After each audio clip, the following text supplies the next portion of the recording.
Goeiedag, vandag se woordspieloordenking is uit Handelinge hoofstuk 6.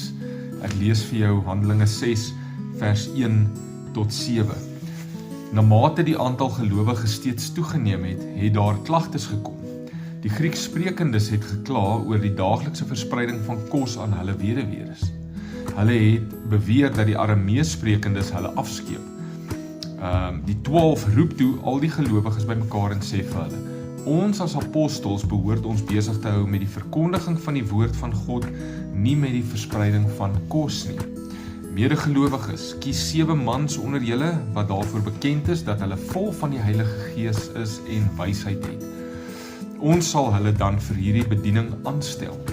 Ons sal dan as al ons tyd bestee aan gebed en die bediening van die woord. Die voorstel het by almal byval gevind en hulle het die volgende mans verkies: Stefanus, 'n man vol van geloof en die Heilige Gees; Philippus, Prochorus, Nikanor, Timon, Parmenas en Nikolaus van Antiochië, wat voorheen 'n Joodse proseliet was.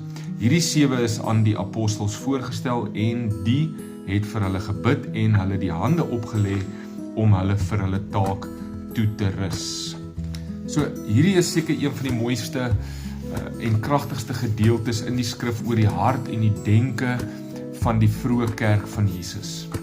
'n Behoefte ontstaan onder die gelowiges.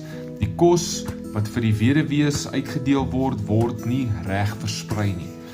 Die apostels sê dat daar 7 mans wat vervul is met die Heilige Gees gekies moet word en aangestel moet word en afgesonder moet word vir hierdie taak om dit te doen.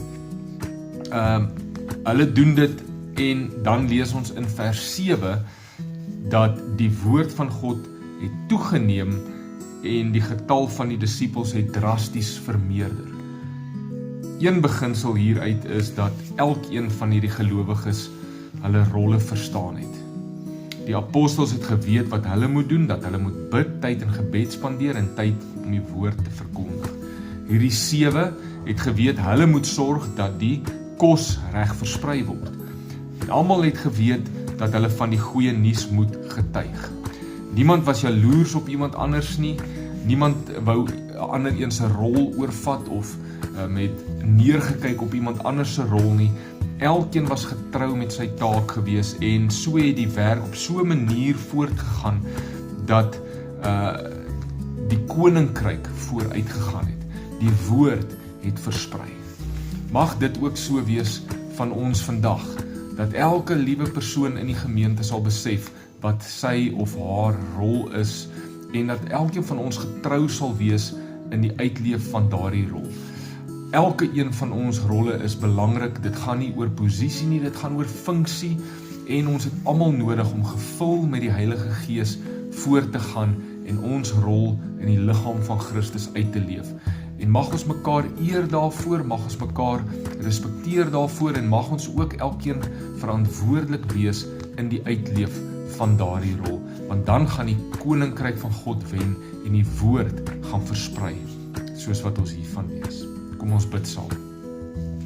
Here, dankie vir my taak in u koninkryk.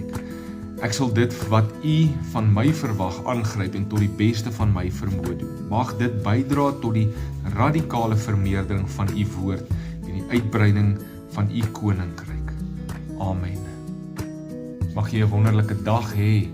Die Here seën jou.